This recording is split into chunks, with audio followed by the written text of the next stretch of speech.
अस्सलामुअलैकुम। आज इस वीडियो में मैं आपको दिखाऊंगा एक कंप्लीट लेवल 3 का सिस्टम जिसमें हम ट्रांसफॉर्मर्स वगैरह को बनाने का तरीका सीखेंगे। इसमें हमारे पास सबसे पहले आता है मास्टर के अंदर हमारे पास आता है chart of account level 1, chart of account level 2 और चार्ट ऑफ अकाउंट लेवल 3, क्योंकि ये 3 लेवल का सिस्टम है। इसमें सबसे पहले हम चार्ट ऑफ अकाउंट लेवल 1 को ओपन करते हैं। यहाँ पर जब हम फुल व्यू करेंगे तो हमारे पास यहाँ पर ग्रुपिंग शो हो जाती है कि ये ग्रुपिंग कौन कौन से नंबर्स पर बनी हुई है। शेयर होल्डर्स हमारे 11 में हैं, फिक्स एसेट हमारे 15 में बने हुए हैं, परचेज के हमारे हेड 30 में बने हैं, पेबल के हेड 31 में। पेबल का मुराद वो पार्टीज जिनसे हम परचेज करते हैं कोई भी चीज़ और फिर हम उनको पे करते हैं, यानी कि हमारे सप्लायर्स, वो सारे बनेंगे 31 में। उसके बाद रिसीवेबल यानी कि वो कस्टमर्स जिनको हम चीज़ सेल करते हैं उनका हम 35 के अंदर हेड बनाएंगे। उसके बाद हमारे पास आता है advance to staff, tax, cash book और बैंक बुक, और उसके अलावा सेल, और लास्ट पर हमारे पास आता है एक्सपेंस। ये थी हमारी मेन ग्रुपिंग। फर्स्ट लेवल की ग्रुपिंग के बाद जब हम मास्टर चार्ट अकाउंट लेवल 2 में आते हैं, फुल व्यू करते हैं, तो हमारी उन्हीं फर्स्ट ग्रुपिंग को आगे सब ग्रुपिंग में कन्वर्ट किया गया। जैसे 11 पे शेयर होल्डर था तो 01 के ऊपर शेयर होल्डर आ गया और 02 के ऊपर ओपनिंग का हेड आ गया। इसी तरीके से फिक्स एसेट का एक अलग से ग्रुप बन गया 01 पे, परचेज का अलग से हो गया, पेबल अकाउंट्स का 3101 यानी कि उसकी सेकंड ग्रुपिंग होगी। उसके बाद हमारे पास 3501 के ऊपर यहाँ पर रिसीवेबल में हमारे पास 3501 के ऊपर हमारा रिसीवेबल का हेड बन गया है। इसी तरीके से एडवांस टू स्टाफ है, सेल टैक्स है, कैश बुक और बैंक बुक है, और इसके अलावा हमारे पास रिपेयरिंग और एक्सपेंसेस के है। यहाँ पर डिफर महंगे एक्सपेंसेस में हमारे पास जनरल एक्सपेंसेस के लिए 5501 आ गया। स्टाफ सैलरी बाय नेम के लिए 5504 की ग्रुपिंग। इन्हीं ग्रुपिंग्स को देखते हुए अब हम आएंगे चार्ट फॉर लेवल 3 पे। जैसे अगर हम पेएबल यानी कि हमारे सप्लायर्स का कोई भी अकाउंट बनाना चाहेंगे तो हम उसका अकाउंट बनाएंगे 3101 के ग्रुप में। तो जब हम यहाँ पर आए मास्टर में, चार्ट अकाउंट में, लेवल 3 में, और यहाँ पर हमने जब ऐड करके उसको ग्रुपिंग बतानी है तो हमने कहा 3101। इसका मतलब है कि हम पेएबल की फर्स्ट ग्रुपिंग यूज़ कर रहे हैं। इसके अंदर हमारे पास लास्ट पर जो कोड है वो 4 वर्ड्स हैं, यानी कि 4 वर्ड्स पे हमारा पार्टी का कोड बनता है। तो जैसे मैंने 0001 लिखा तो उसने कहा कि ऑलरेडी बना हुआ है, क्योंकि इसमें काफ़ी ज़्यादा डाटा हमने ऐड किया हुआ था। तो इसने बताया 3101 फिर आपका 0018 लास्ट एक बनी हुई है पार्टी, कहाँ की है, उसका क्या क्या नेम है, ये पहले की जो पार्टीज हैं वो बनी हुई हैं। अब मैंने अगर न्यू बनानी है तो मैं इससे आगे वाला कोड यूज़ करूँगा। ये किया 3101, अब 0018 पे बना हुआ था तो 19 कोड देकर मैंने यहाँ पर टाइटल नेम पे आ गया, इंटर किया, मैंने यहाँ पर नेम बता दिया। मैंने कहा अली हमज़ा, हमने एक नेम रख दिया क्लाइंट का जिससे हम चीज़ें खरीदते हैं। एड्रेस रख दिया, हमने कहा ये कराची का है हमारा कस्टमर, और जो हमारा सप्लाई उसका इंडियन नंबर, उसका आईडी कार्ड नंबर जो भी होगा हम वो यहाँ पर देकर, तो उसके बाद हम उसकी ग्रुपिंग बताएंगे। ग्रुपिंग है कि अगर तो कोड हमारा फर्स्ट वाला जो चार्ट का कोड है वो 11 से 45 के दरमियान आता है तो हम बैलेंस शीट का कोड बताएंगे कि ये क्या है, हमारा पार्टी पेएबल है या रिसीवेबल। अगर हमारा 50 से 55 के दरमियान में आता है तो हम सेकंड ग्रुपिंग में बताएंगे, और बैंक बुक के लिए हम फर्स्ट और थर्ड दोनों बताएंगे। अब यहाँ पर हमने इंटर किया तो हमने कहा ये 11 यानी कि 35 है, 31 है, तो ये 11 से 45 के दरमियान में आ रहा है। उसको ड्रॉप डाउन किया तो हमें पता है ये हमारा सप्लायर है पेएबल, तो हमने यहाँ से इसको पेएबल सेलेक्ट कर लिया। इंटर किया, बाकी सब में से हम गुजर कर आगे डेबिट और क्रेडिट में आ गए कि यहाँ पर कैश इनसे लेने वाला है, ओपनिंग का बैलेंस जो हमने देना है, अगर तो लेने वाला है तो डेबिट में आ जाएगा, अगर देने वाला है तो क्रेडिट में आ जाएगा। तो लाजमी बात है हमारा सप्लायर है तो मैं यहाँ पर लिख देता हूँ हमने 10 लाख इनका देना है, तो मैंने इनका 10 लाख क्रेडिट में देकर सेव करवा दिया। इसी तरीके से वो पार्टीज जो हमारी रिसीवेबल हैं वो है 35 में, और उसके लिए ग्रुपिंग बनी थी 01। अब वहाँ पर अगर मैं 001 ऐड करता हूँ तो उसने बताया कि आपके पास ये 3-4 कंपनीज यहाँ पर बनी हुई हैं 35 यानी कि रिसीवेबल में, कस्टमर्स जो से हमारे तो 4 बनी हुई है। तो इसका मतलब अगर मैं न्यू बनाना चाहता हूँ तो मैं 3501 005 कोड खाली है वहाँ पर पार्टी बना सकता हूँ। तो यहाँ पर मैंने खुरम नेम दे दिया, मैंने कहा ये हमारी लाहौर की पार्टी है, उसका नंबर जो भी आईडी कार्ड नंबर होगा वो यहाँ पर आ जाएगा। अब ये ग्रुपिंग भी 35 हमारी फर्स्ट ग्रुपिंग के अंदर ही आ रही है। तो हम यहाँ पर इसको सिलेक्ट करेंगे, लेकिन अब हम उसको एज अ पेएबल सेलेक्ट नहीं करेंगे, उसको हम रिसीवेबल सेलेक्ट करेंगे और बाकी सब में से इंटर कर गुजर के आ जाएंगे। अब इससे जो बैलेंस लेने वाला होगा वो हम डेबिट में दे देंगे। तो हमने यहाँ पर लिख दिया कि 2 लाख हमने इनसे लेना है, तो डेबिट में देकर सेव करवा दिया। इसी तरीके से सारे रिसीवेबल्स, पेएबल्स, हमारी जितने भी पार्टीज हैं वो सब यहीं पे हमारी ग्रुपिंग चार्ट अकाउंट लेवल 3 में बनेंगी। वो हमारी चार्ट अकाउंट की ग्रुपिंग को देखते हुए एक्सपेंसेस के लिए हम 55 की जो भी हमारी ग्रुपिंग है 01 है तो वो 01 में बन जाएगा। अगर 04 पे हमारा वो बना हुआ है स्टाफ सैलरी बाय नेम, हम स्टाफ सैलरी बाय नेम वाले में 5404 के अंदर उनके पार्टीज के यानी कि उनके वर्कर्स के नेम डाल देंगे। तो उसके लिए हम फिर सेकंड ग्रुपिंग यहाँ से सिलेक्ट करेंगे फाइनेंशियल या एडमिनिस्ट्रेटिव एक्सपेंसेस पर। अब जो पार्टीज हम ऑलरेडी यहाँ पर बना चुके हैं चार्ट ऑफ अकाउंट लेवल 3 में, उनको देखने के लिए हम यहाँ पर आएंगे फाइनेंशियल रिपोर्ट में, लेजर में। लेजर में आए, हमने यहाँ पर इंटर किया, पार्टी का कोड वो पूछ रहा है कि कोड बताएं या नेम बताएं। हमने इंटर करके नेम बताया, हमने कहा अली हमजा, हमारे कराची वाले सप्लायर का नेम दिया। उसने ऑटोमेटिकली उसका कोड, उसका नेम उठा लिया। हमने इंटर किया तो उसने हमें उसका लेजर दिखा दिया कि ये पार्टी है अली हमजा कराची की, ओपनिंग बैलेंस है 10 लाख क्रेडिट में आपने देना है। इसी तरीके से जब हमने फाइनेंशियल रिपोर्ट में लेजर दोबारा से ओपन किया, इंटर करके हमने यहाँ पर फोरम को सर्च किया तो उसने फोरम भी यहाँ पर उठा लिया। अब 2 फोरम उठाए, एक फोरम इस्माइल बना हुआ था, एक हमने जो बनाया है वो आ गया। तो जब हमने इंटर किया तो उसने हमें हमारा फोरम वाले का भी लेजर दिखा दिया कि 2 लाख उनसे लेना है डेबिट।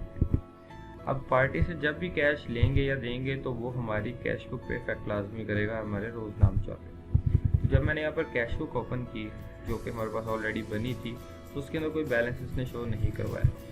तो हमने कहा कि हम पहले कैश रिसीव कर लेते हैं ताकि हमारे पास कैश हो तो हम उसको पे कर सकें किसी पार्टी को। हमने कैश रिसीव किया, इंटर किया। यहाँ पर उसने पूछा कौन सी पार्टी से आपने कैश लिया है। तो जो हमारा कस्टमर है फोरम, हमने उससे 2 लाख लेना था। हमने फोरम को सर्च किया, ऊपर उसका बैलेंस आ गया 2 लाख का। हमने कहा इससे हमने 1 लाख रुपया ले लिया है। किस तरीके से लिया है, कैश लिया है, यहाँ पर हमने रेफरेंस दे दिया और इसको करवा दिया सेव। तो जैसे हमने कैश रिसीव वाउचर कंप्लीट किया, हमारे पार्टी के लेजर में से यानी कि फोरम के लेजर में से 1 लाख रुपया कम हो गया और 1 लाख डेबिट में रह गया। उसने हमें 1 लाख क्रेडिट कर दिया। वो जो 1 लाख उसने क्रेडिट किया है वो हमारे कैश बुक में ऑटोमेटिकली आ गया है। हमने इंटर करके ओपन किया कैश बुक को तो ये देखो, ये हमारा प्रीवियस बैलेंस आ रहा था कुछ, वो पड़ा हुआ है। और उसके बाद हमारे पास ये था, जो हमारा प्रीवियस बैलेंस था वो था 4,554 रुपये। हमने जो फोरम से कैश रिसीव किया है वो 1 लाख डेबिट हुआ तो हमारे पास हो गया 5,554 रुपये। ठीक हो गया। तो अब ये 5 लाख हमारे पास कैश बुक में पड़ा है। तो अब हम अगर पेमेंट देना चाहेंगे हमारे सप्लायर्स को तो हम कैश पेमेंट वोचर डालेंगे। हमने इंटर किया, यहाँ पर हमारा सप्लायर का नेम देंगे कि हमारा जो भी सप्लायर है, हमने कहा अली हमजा हमारा सप्लायर है, तो अली हमजा का नेम दे दिया। उसका हमने 10 लाख देना था तो हमने उसको यहाँ पर 3 लाख रुपये हमने दे दिया। उसको ऑनलाइन करवाया है या आपने जैसे भी दिया है आपने यहाँ पर रेफरेंस देकर सेव करवा दिया। तो जो हमारा था कैश बुक उसके अंदर हमारे पास 5 लाख पड़ा हुआ था। जब हमने दोबारा से कैश बुक ओपन की तो हमारी साइड से 3 लाख ऑनलाइन हो गया अली हमजा को और अब हमारे पास रह गया है 2 लाख। और यही चीज़ सेम अली हमजा के लेजर में भी अपडेट हो गई है। जब हमने लेजर खोला अली हमजा का तो यहाँ पर उसको हमने देना था 10 लाख, हमने 3 लाख डेबिट कर दिया ऑनलाइन करवा के। अब उसका 7 लाख क्रेडिट का खड़ा है हमारे पास। ठीक हो गया। तो इस तरीके से हम चार्ट ऑफ अकाउंट में पार्टीज को बनाकर उनका लेन देन का काम जो होगा वो कैश रिसीव और कैश पेमेंट वोचर के थ्रू कर सकते हैं। इसके बाद हमारे पास आ जाता है मास्टर के अंदर मेन कैटेगरी। मेन कैटेगरी में आए तो यहाँ पर हमने फुल व्यू किया तो आ रहा है हमारे पास एक नंबर पे रॉ मटेरियल, दूसरे पे रिकंडीशन। इसके अलावा थर्ड पे हम कोई भी चीज़ नहीं बनाना चाहते हैं, आप प्रोडक्शन डाल दें, फिनिश गुड आइटम का नेम दे दें, कोई भी नेम देकर आप उसको सेव कर सकते हैं। मैंने कहा finish good item. Finish good item का मुराद कि वो चीज़ जो हमारी रेडी होकर सेल होती है हम उसको फिनिश गुड आइटम कर देते हैं। हमने इसको सेव कर दिया नंबर 3 के ऊपर। अब इसके बाद हमारे पास मेन कैटेगरी के बाद आ गई सब कैटेगरी। सब कैटेगरी को जब हमने फुल व्यू किया तो हमारे पास spare parts, lubricant, scale, brushing के डिफरेंट पेंट्स, ये डिफरेंट हमारे पास कैटेगरीज बनी हुई हैं, ठीक है, जिसके अंदर गैस सिलेंडर ये सब चीज़ें आ गई हैं। तो ये हमारे पास 17 सब कैटेगरीज बनी है। अगर कोई नहीं बनाना चाहेंगे हम ऐड करेंगे, कोड ऑटोमेटिकली 18 आएगा, हम उसको कोई भी नेम देकर यहाँ पर सेव करवा देंगे। तो यहाँ पर हमारे पास काफ़ी ज़्यादा बनी हुई थी तो मैं न्यू नहीं बना रहा।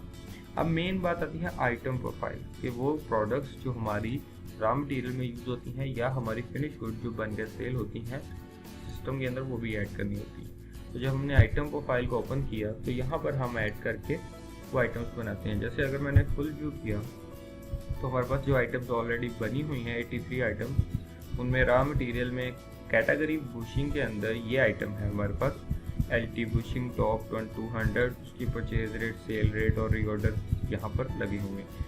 ये इसके अलावा रबर मटेरियल में ये आइटम्स हैं, उनके साइजेस हैं साथ में।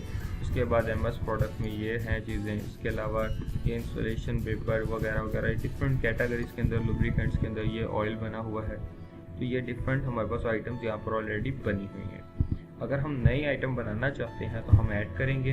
84 आइटम्स हमारे पास बनी हुई थी, हमने 85 कोड ऑटोमेटिकली आ गया, हमने इंटर किया। हमें सब कैटेगरीज की बतानी है कि वो कौन सी कैटेगरी की चीज़ है। अब वो कैटेगरी हम यहाँ पर कोई भी ले सकते हैं। हमने कहा लुब्रिकेंट, हमने लुब्रिकेंट ले लिया, इंटर किया। अब लुब्रिकेंट का कोड आ गया सामने, हमने नीचे आइटम नेम में आकर वो आइटम का नेम बताना है। हमने कहा हमारा यहाँ पर है SP ऑयल, हम एक स्पेशल ऑयल के नेम से कोई भी आइटम एक बना देते हैं। LTR यानी कि हम लीटर्स के हिसाब से उसको परचेज या सेल करते हैं। परचेजिंग वैल्यू हमें पड़ जाती है 450 में, और सेल अगर हम करना चाहें तो हम 500 में इसको करते हैं। हमारे पास स्टॉक में ये 100 लीटर होना चाहिए, तो हमने एक स्टॉक का लेवल रख दिया। उसके बाद उसने पूछा मेन कैटेगरी ये कौन सी है, तो यहाँ पर मैंने इसको रॉ मटेरियल देना है, क्योंकि ये हमारी वो आइटम है जो रॉ मटेरियल में यूज़ होती है। तो रॉ मटेरियल में मैंने इसको सेव करवा दिया। इसके बाद दोबारा से एक आइटम बनाई। अब मैंने कहा कि ये जो हमारी सब कैटेगरी है उसको मैं यहाँ पर कोई भी और कैटेगरी दे देता हूँ। जैसे मैं कह देता हूँ कि वायर, मैं वायर को नेम दे देता हूँ। वायर के अंदर एक्चुअल में मैं यहाँ पर एक आइटम बनाना चाह रहा था जिसे मैं ट्रांसफार्मर कह देता हूँ। ट्रांसफार्मर मैंने यहाँ पर बना दिया 1000 kV के नाम पे, और इसको मैंने यहाँ पर यूनिट कर दिया। और परचेजिंग रेट हम इसका एवरेज यहाँ पर लगा देते हैं कि ये हमें तकरीबन 35,000 का पड़ जाता है। और सेल रेट हम इसका प्रॉपर बताएंगे, हमने कितने में सेल करना था, हमने 70 बता दिया यहाँ पर। उसके बाद हमने कहा कि 10 हमारे पास होने चाहिए। और अब यहाँ पर मेन कैटेगरी में मैंने इसको बताना है ये फिनिश गुड आइटम है जो बनकर सेल होती है, और इसको मैंने सेव करवा दिया। इस तरीके से रॉ मटेरियल भी हमारी सारी सेव हो जाएंगी, वो मेन कैटेगरी रॉ मटेरियल में सेव होगी, उनका नेम यहाँ पर आएगा, सब कैटेगरी कौन सी कैटेगरी की आइटम थी वो आएगा, नीचे मेन कैटेगरी रॉ मटेरियल और उसकी जो भी प्राइसेस वगैरह होंगी। इसी तरीके से जो फिनिश गुड आइटम्स हैं जो सेल होने के लिए रेडी होती हैं वो भी हम यहाँ पर सेव करेंगे, तभी हमारे पास स्टॉक में वो चीज़ बनकर आएगी। अब जो भी हमने मेन कैटेगरी, सब कैटेगरी और आइटम के बाद बनाया है उसको हम यहाँ पर स्टॉक के अंदर देख सकते हैं। अब मैं स्टॉक रिपोर्ट में आया, इंटर करने के ऊपर हमारे पास स्टॉक की पूरी एक रिपोर्ट ओपन होगी। रॉ मटेरियल में लुब्रिकेंट्स के अंदर ये चीज़ें हैं, बुशिंग के अंदर ये चीज़ें हैं, ये बाकी जितनी भी हमारे पास यहाँ पर प्रोडक्ट्स बनी हुई थी रॉ मटेरियल की वो सब यहाँ पर हैं। नेक्स्ट करने पे पेज पे हमारे पास ये सब आ रही हैं, और यहाँ पर हमारे पास फ्री कंडीशन में एक ट्रांसफार्मर पड़ा हुआ था 50 kV का। अभी हमारे पास फिनिश गुड की कोई आइटम नहीं है, और ना ही हमारा वो रॉ मटेरियल है जो हमने अभी बनाया था SP ऑयल के नाम पे। तो अब वो आइटम क्योंकि मैं बना चुका हूँ आइटम फाइल में, अब मैं उसको परचेज करूँगा। तो ऐड रिकॉर्ड में मैं आया यहाँ पर रॉ मटेरियल परचेज में आने के बाद हमने यहाँ पर सप्लायर का कोड देना है कि कौन से सप्लायर से ख़रीदने लगे। तो अली हमजा हमारा वही सप्लायर जो हमने अभी बनाया था, जिनको पेमेंट्स की हैं, जिनका 7 लाख अभी रिमेनिंग पड़ा है, हमने वो यहाँ पर सिलेक्ट कर लिया कि उसका बैलेंस आ गया 7 लाख।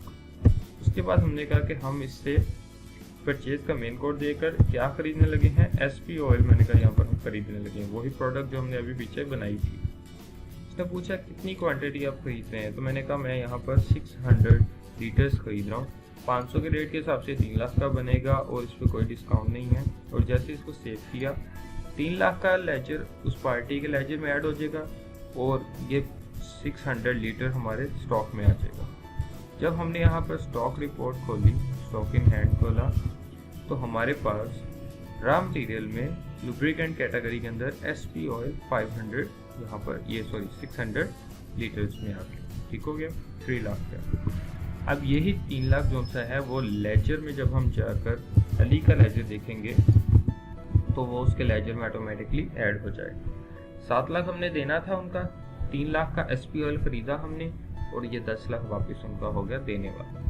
तो ऑटोमेटिकली जब हमने परचेज किया रॉ मटेरियल तो हमने ऊपर सप्लायर में अली हमजा को सर्च कर लिया था और नीचे हमने आइटम को कोड में आइटम को सर्च कर लिया। तो इस तरीके से हम सारे रॉ मटेरियल परचेज वाले में मॉड्यूल में से खरीद सकते हैं। उसकी हमारे पास अलग से रिपोर्ट आ जाएगी रॉ मटेरियल की, डेली परचेज की रॉ मटेरियल की।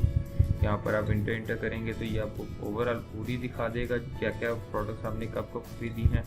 अगर आप एग्जैक्ट एक दिन की देखना चाहते हैं तो आप रॉ मटेरियल डेली में है और जो एग्जैक्ट डेट होगी आप वो डेट देकर उसको वहाँ पर जब इंटर करेंगे तो आपको सिर्फ उस दिन की दिखाएगा कि आपने रॉ मटेरियल में लुब्रिकेंट में ये ऑयल इतना ख़रीदा है, इतनी वैल्यू। इसी तरीके से यहाँ पर रॉ मटेरियल हमारे पास month wise, supplier wise, invoice wise हर तरीके से हम उसको देख सकते हैं रिपोर्ट। उसके बाद हमारे पास आ गया रॉ मटेरियल बनाने के बाद मास्टर के अंदर हमारे पास जॉब कार्ड के अंदर हम यहाँ पर देखते हैं फुल व्यू करके हमारे पास एक कोड बना हुआ है जॉब कार्ड नंबर का, मैपको मुल्तान के नाम पे। उसका रेफरेंस नंबर, उसका नेम वगैरह यहाँ पर मेंशन है, डेट वगैरह उसकी लगी हुई है। ये जॉब कार्ड इसलिए होता है कि हम जो भी प्रोडक्शन वगैरह डालेंगे तो हम एक जॉब के थ्रू डालेंगे। तो यहाँ पर अगर हम कोई नई जॉब किसी के नाम से बनाना चाहते हैं तो हम उसको सिंपली ऐड कर सकते हैं। हम ऐड करेंगे, कोड उसका नंबर देंगे, नेम देंगे, उसका रेफरेंस नंबर, उसका रेफरेंस नेम और डिलीवरी डेट उसकी डालकर सेव कर देंगे। तो फिलहाल हम यहाँ पर मैप को मुल्तान ही रहने देते हैं। यहाँ से वापस आ गए। इसके बाद हमारे पास आता है मास्टर रेसिपी जनरेटर।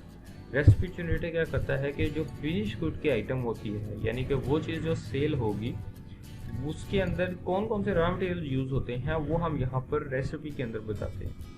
मैंने ऐड किया, मैंने यहाँ पर सर्च किया फिनिश गुड में, मैंने कहा कि हमने ट्रांसफॉर्मर बनाया है। ट्रांसफॉर्मर कौन से वाला? 1000 kV वाला, जो मैंने अभी बनाया था मास्टर आइटम प्रोफाइल। उसके अंदर रॉ मटेरियल क्या क्या यूज़ होंगे, तो जब मैंने यहाँ पर रॉ मटेरियल सर्च किया तो मैंने कहा एसपी ऑयल इसके अंदर यूज़ होगा, तो मैंने एसपी ऑयल नीचे रॉ मटेरियल में सिलेक्ट कर लिया। उसके बाद जनरेट सिंगल रेसिपी पे आया तो मैंने यहाँ पर आकर सिंपल ही उसका वेट देना है कि ये एक ट्रांसफर बनाने के लिए कितना ऑयल यूज़ होगा। तो अगर मैं यहाँ पर 200 कर देता हूँ, यानी कि अगर लीटर्स के हिसाब से है तो मैं इसको कर देता हूँ 20 लीटर। अगर वो 1 लीटर के हिसाब से जाएगा तो वो 1 कर देंगे। जिस तरीके से भी उसकी वैल्यू यानी कि हम वेट देना चाहेंगे वो यहाँ पर ऐड हो जाएगा। तो मैंने यहाँ पर 100 ऐड कर दिया। 100 या उसकी जगह हम अगर 10 कर देते हैं तो वो ज़्यादा बेहतर है, 10 कर दें और सिंपली यहाँ पर लिख कर कंट्रोल W कर। इसी तरीके से हम दोबारा से ऐड करेंगे, ऊपर ट्रांसफॉर्मर देंगे, नीचे जो भी दूसरी आइटम होगी हम वही आइटम नीचे सर्च करके यहाँ पर कोई भी थिनर हमने यूज़ करना है उसके अंदर थिनर हमने ऐड कर दिया। ये देखिए ऊपर हमारे पास भी ऑलरेडी लगा हुआ है और थिनर हमने कितना यूज़ करना है वो भी मैंने यहाँ पर वेट में दे दिया और कंट्रोल W कर दिया। तो ऑटोमेटिकली उसकी एक कॉस्टिंग बन जाएगी जो कि हमारी इस आइटम के लिए होगी। हमेशा हम उसका वेट लिखेंगे और कंट्रोल W से सेव कर देंगे। उसके बाद हम जब वापस आए तो हमारे पास जॉब कार्ड भी हो गया और रेसिपी भी होगी, मास्टर हमारा हो गया कंप्लीट। एड रिकॉर्ड में हमने कैश रिसीव भी देख लिया, कैश पेमेंट भी देख लिया, बैंक वाउचर भी देख लिया। बैंक वाउचर के अंदर मैं आपको बताता हूँ, बैंक वाउचर के अंदर हम क्या कर सकते हैं कि हम किसी भी बैंक का अकाउंट बनाकर जब हम चार्ट ऑफ अकाउंट में फुलव्यू करते हैं तो हमारे पास यहाँ पर जो हमारा 45 की ग्रुपिंग है उसके अंदर हमारे पास कैश बुक बनी हुई है। उसके अलावा हमारे पास यहाँ पर बैंक भी बने हुए हैं, different bank, Alfalah bank, ABL। हम भी अगर कोई बैंक बनाना चाहते हैं इसमें तो हम 4506 तक अगर बना हुआ है तो हम 45010007 के ऊपर बैंक बना देंगे। जैसे कि हमने मेज़ान बैंक यहाँ पर नेम दे दिया और उसकी ग्रुपिंग में अब हम ऊपर फर्स्ट ग्रुपिंग में बताएंगे कि कैश एट बैंक है और उसके बाद इंटर करने के बाद हम थर्ड में भी बताएंगे क्योंकि 45 की ग्रुपिंग यहाँ पर भी है तो हम यहाँ पर कैश फ्लो बताएंगे। और डेबिट में बताएंगे कि बैंक में हमारा ऑलरेडी कैश कितना उसमें पड़ा हुआ है। तो ये हमने सेव कर दिया, तो ये हमारा अलग से बैंक बन गया। जब हम किसी भी पार्टी को पेमेंट कर रहे हैं और हम कैश के थ्रू नहीं करना चाहते, यानी कि हमारी कैश बुक से वो ना निकले, तो हम बैंक के थ्रू करेंगे। जब हमने कैश बुक खोली तो कैश बुक में इस टाइम 2 लाख रुपए पड़ा है, हम पार्टी को 10 लाख देना चाह रहे हैं, लेकिन कैश में 2 लाख की वजह से हम उसको बैंक के थ्रू दे रहे हैं। तो हम बैंक में आए, हमने डेबिट किया पार्टी को, यानी कि अली हमजा को, और उसको 10 लाख देना था, हमने उसको यहाँ से 5 लाख ऑनलाइन करवा दिया। तो कहाँ से दे रहे हैं हम साथ में उसका रेफरेंस बताएंगे। हमने कहा मेज़ान से दे रहे हैं, तो अब ये मेज़ान से 5 लाख क्रेडिट हो जाएगा। तो ऑनलाइन फ्रॉम बैंक, और यहाँ पर हमने इसको सेव करवा दिया। तो जब हमने इंटर करके सेव किया, तो अब हमारी कैश बुक में, क्योंकि हमने पेमेंट तो दी है पार्टी को, लेकिन हमारी कैश बुक में 2 लाख वैसे का वैसे ही पड़ा है, कि हमने उसको पेमेंट दी है बैंक के थ्रू। अब हमने जब पार्टी का लेजर खोला अली हमजा का, तो उसकी साइड पे 10 लाख में से 5 लाख आ गया है मेज़ान बैंक के through, online from bank मेज़ान bank, और 5 लाख आ गया, 5 लाख उसका रह गया है देने वाला। और इसी तरीके से जब हमने लेजर खोला मेज़ान बैंक का, तो वो मेज़ान का भी दिखाएगा कि हमारे पास मेज़ान के अंदर कितना वापस रह गया है। तो यहाँ पर मैंने मेज़ान का लेजर खोला तो उसने दिखाया 5 लाख था, 5 लाख आपने दे दिया, बैलेंस हो गया 0। ठीक हो गया। इसके बाद हमारे पास आ गया जर्नल वोचर, लॉन्ग वोचर, इसके बाद रॉ मटेरियल परचेज आ गई। उसके बाद आती है प्रोडक्शन। प्रोडक्शन से पहले हम देखेंगे कि हम जो भी मटेरियल इशू करते हैं, यानी कि हमारा जो मटेरियल यूज़ होता है, हम वो यहाँ पर बताते हैं। तो हम मटेरियल इशू करेंगे, यहाँ पर हम कोई भी यहाँ पर हम इंटर करके एक्सपेंस में हम रॉ मटेरियल का issue, semi raw material consume का एक हेड उठा लेंगे, और यहाँ पर हम जो भी प्रोडक्ट उनको देंगे वो ऑटोमेटिकली हमारे यहाँ से स्टॉक में से कम होती जाएगी। यहाँ पर मैंने कोई भी प्रोडक्ट दे दी, मैंने कहा ये 10 सेल यानी कि इशू किए हैं और ये 45 के रेट में गए हैं, तो इतने का इशू हो गया। और किस जॉब के थ्रू हुआ है, हमने कहा मैपको वाला एक ही जॉब बना हुआ है उसी के थ्रू। मोर एंट्री की, और हमने इसी ग्रुप के अंदर एसपी ऑयल को भी हमने इशू करना था, तो हमने कहा एसपी ऑयल भी सिलेक्ट कर लें। हमने इसको किया है 100 इशू किया है, ठीक है। 100 इशू के बाद हमारे पास उसी सेम जॉब के ऊपर हमने सेव कर दिया। तो इसको हम प्रिंट भी कर सकते हैं कि ये कौन कौन सी चीज़ें हमने इशू की हैं, तो ये हमारे पास एक उसकी रिपोर्ट आ जाएगी, ये 2 चीज़ें हमने इशू की हैं किस जॉब के ऊपर। जब हमने इशू कर दिया तो हमारे पास stock report, stock in hand में से वो जो रॉ मटेरियल है वो ऑटोमेटिकली उतना कम हो जाएगा। ये हमारे पास 600 स्टॉक था एसपी ऑयल का, तो ये हमारे पास 500 रह गया। इसके साथ जो से भी मैंने रॉ मटेरियल इशू किए थे वो ऑटोमेटिकली कम होंगे स्टॉक में से। तो जो भी हमारी इशू होती है वो चीज़ भी हमारी ऑटोमेटिकली रिपोर्टिंग में आ जाएगी, जो कि कंजम्पशन रिपोर्ट आ जाएगी। तो डेली की कंजम्पशन रिपोर्ट में अगर हम आते हैं तो यहाँ पर हमारे पास देने के बाद हमें एक प्रॉपर रिपोर्ट मिल जाएगी कि कौन कौन सी हमारी आइटम्स हैं जो कि कंजम्पशन में गई हैं। तो हमने 100 लीटर ऑयल बेचा था और उसके अलावा कास्टिक सोडा दिया था, तो ये टोटल उसकी रिपोर्ट है कंजम्पशन की। अब जो भी हमारी चीज़ कंजम्पशन हो चुकी है, हम उसके बाद प्रोडक्शन डालेंगे। तो जब हम प्रोडक्शन डालेंगे तो यहाँ पर हम एक स्लिप नंबर बता देंगे कि कौन सी स्लिप पे नंबर बना है। उसके बाद जॉब बताएंगे कौन सी जॉब थी, और अब उसके बाद हम आइटम बताएंगे कौन सी आइटम है जो कि रेडी हो गई है। तो यहाँ पर जब मैंने ट्रांसफार्मर सर्च किया तो मैंने कहा 1000 kV वाला ट्रांसफार्मर, ये 5 पीस बनकर आए हैं, ठीक है, और किस रेट में बनकर आए हैं, इस रेट में बनकर आए हैं, ये उनकी अमाउंट आ गई। और उसके बाद हमने इसको करवा दिया सेल। जब हमने प्रोडक्शन डाल दी तो हमारे पास स्टॉक रिपोर्ट में, स्टॉक इन हैंड के अंदर, यहाँ पर जब हम आए तो रॉ मटेरियल में अलग अलग चीज़ें आ रही थी, उसके अलावा हमारे पास रिकंडीशन में अलग थी। अब हमारे पास फिनिश गुड में ट्रांसफार्मर 1000 kV 5 बनकर आ गए। तो ये वो आइटम है जो अब हम इसको सेल कर सकते हैं, ठीक हो गया।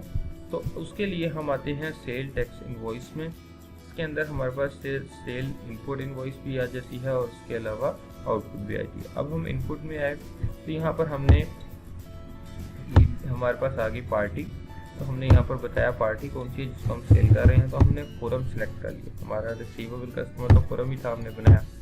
उसके बाद हमने उसको जो भी इनवॉइसेस नंबर थे, उसके बाद हमने उसको जो भी ट्रांसफार्मर बनाया था हमने वो भी सिलेक्ट किया और हमने यहाँ पर उसको बता दिया, हमने कहा 2 पीसेस हम सेल कर रहे हैं और जो भी उसका रेट होगा हम वो रेट यहाँ पर लगा देंगे, उसकी वैल्यू बन जाएगी। कोई डिस्काउंट है, अगर कितना सेल परसेंट उस पर सेल टैक्स है उतना सेल टैक्स ऐड हो जाएगा, वो टोटल वैल्यू में सेल टैक्स ऐड हो गया विद होल्डिंग टैक्स। उसके अलावा GST पेड अगर कस्टमर करता है तो वो आ जाएगा और ये हम कर देते हैं 5% और ये आ गया।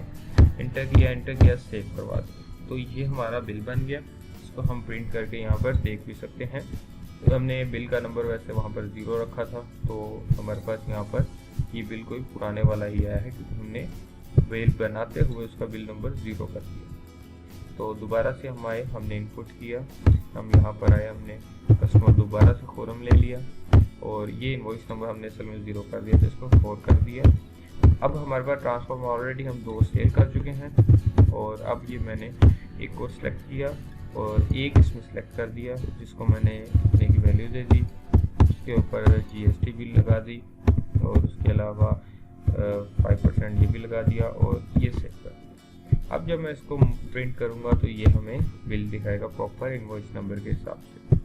तो ये हमारे पास आ गया पूरे का पूरा इनवॉइस नंबर और उसके बाद हमारे पास यहाँ पर आ गया जो भी चीज़ हमने सेल की है वो स्टॉक रिकॉर्ड में, स्टॉक इन हैंड में जब हम आए तो ये देखिए हमारे पास लास्ट के ऊपर आने पे हमारे पास यहाँ पर थे स्टॉक में हमारे पास ये थी, ये एक्चुअली इनवर्ट था। तो इनवर्ट में वो क्या हुआ कि हमारे पास ऐड हो गई हैं। तो जब हमने आउटवर्ड करना है यानी कि हमने सेल करना है तो उसके लिए हम आउटपुट इनवॉइस बनाएंगे।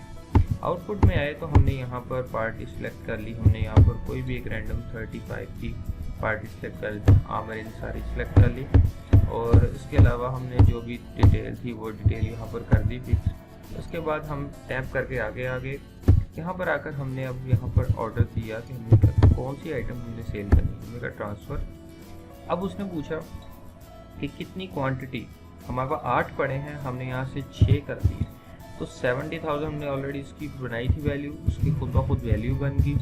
उसके ऊपर कोई भी सेल टैक्स लगेगा वो ऑटोमेटिकली ऐड हो जाएगा, उसकी वैल्यू में ऐड हो गया, विद होल्डिंग टैक्स या GST जो भी होगा वो भी ऐड हो जाएगा और सेव कर दिया। अब जब हमने इसको यहाँ पर प्रिंट किया तो ये हमारे पास आएगा कमर्शियल के हिसाब से आमिर अंसारी का ये बिल बन के आ गया। इसके अलावा हम अगर इसको और तरीके से देखना चाहें तो जब हम वापस आए सेल टैक्स पर आउटपुट इनवॉइस में तो हमारे पास बिल प्रिंटिंग के अंदर और काफ़ी ऑप्शंस आ जाती हैं। हमने बिल प्रिंटिंग की, हमारे पास सेल इनवॉइस अलग से आ रही है, GST की अलग से आ रही है, डिलीवरी चालान अलग से आ रही है। तो हमने सेल इनवॉइस खोली तो उन्होंने आमिर अंसारी की वही वाली हमें दिखा दी कि ये आपका टोटल इतने का बना था उसके अंदर। अब GST वाली अगर हम देखना चाहेंगे तो एग्जैक्ट उसी जगह पर वापस आएंगे, आउटपुट इनवॉइस, उसके बाद हम आएंगे बिल प्रिंटिंग में, यहाँ पर हम रैंडम कोई भी पार्टी सेलेक्ट कर लेते हैं, बिल प्रिंटिंग में आए वापस तो ये GST बिल था, 420 का वैसे बिल था और उसके अलावा अगर हम उसमें GST चेक करेंगे तो 420 के अंदर इतनी GST ऐड हो गई, ये बिल बना। तो ये टोटल हमारे पास 3-4 किस्म के यहाँ पर बिल बन जाते हैं। तो यहाँ से हमारी आउटपुट में से सेल हो जाएगी। उसके अलावा कोई भी एडिटिंग होगी रॉ मटेरियल की या सेल की वो हम यहाँ से कर सकते हैं। जर्नल गेट पास हम यहाँ से बना कर दे सकते हैं, कोई चीज़ आती है अंदर या बाहर जाती है, इनवर्ट है तो आई कर देंगे, आउटवर्ड है तो ओ कर देंगे, नीचे आइटम बता देंगे कौन सी आइटम गई थी या कौन सी आई है। उसके अलावा हमारे पास यहाँ पर रिटर्न आ जाती हैं। रॉ मटेरियल अगर हम रिटर्न करते हैं तो हम यहाँ रॉ मटेरियल रिटर्न में जाके हम पार्टी का नेम देंगे सप्लायर का, जो चीज़ हम वापस करेंगे यहाँ पर आइटम सेलेक्ट करके सेव करने के ऑटोमेटिकली उसके लेजर में एडजस्ट हो जाएगी। इसी तरीके से अगर हमें सेल वापस आती है तो हम सेल इनवॉइस रिटर्न से वो भी डाल सकते हैं। फाइनेंशियल रिपोर्ट में हमारे ट्रायल बैलेंस में लेजर आ जाता है, लेजर डिटेल आ जाता है, उसके अलावा ट्रायल बैलेंस है।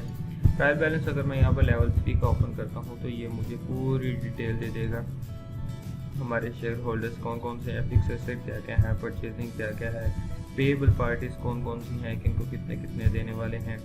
उसके अलावा नेक्स्ट करने पे हमारी सारी पार्टीज की डिटेल आ रही है। अली हमजा भी आ गया, उसको इतना देने वाला है, रिसीवेबल में किन किन पार्टियों से लेने वाले हैं, खुरम से कितने लेने वाले हैं, और टैक्सेस वगैरह हमारे सारे आ गए, कैश बुक आ गया, बैंक बुक आ गया, हमारा जितने भी बैंक्स हैं वो सब आ जाएंगे। इसके अलावा हमारे एक्सपेंसेस आ जाएंगे, ये सारे हमारे एक्सपेंसेस आ रहे हैं। तो ट्रायल बैलेंस में हमारे पास एक कंप्लीट आ जाता है, जिसमें रिकवरी रिपोर्ट्स आती हैं, रिकवरी मंथ वाइज आती हैं सारी रिपोर्ट्स।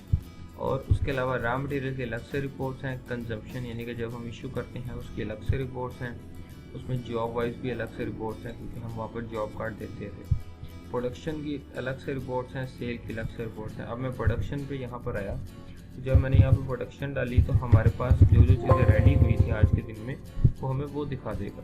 तो उसने कहा आपके पास 5 पीसेस ये वाले ट्रांसफॉर्मर्स रेडी हुए थे। उसके अलावा अगर सेल करता हूँ तो डेली की सेल रिपोर्ट के अंदर यहाँ पर मैंने जब एग्जैक्ट आज की डेट दी तो मैंने रिपोर्ट खोली तो उसने मुझे दिखाना है कि आपने आज के दिन में 29/05/2020 और इसको मैं यहाँ पर डेट वाइज सेल समरी निकाल लेता हूँ। अच्छा, ये हमारे पास अगर सेल समरी यहाँ पर नहीं आ रही तो हम इसको निकाल लेते हैं सेल लाइक पार्टी। तो हम यहाँ पर सेल लाइक पार्टी हमने ओपन कर ली तो यहाँ पर हमारे पास इसकी रिपोर्ट्स ओपन हो जाती हैं।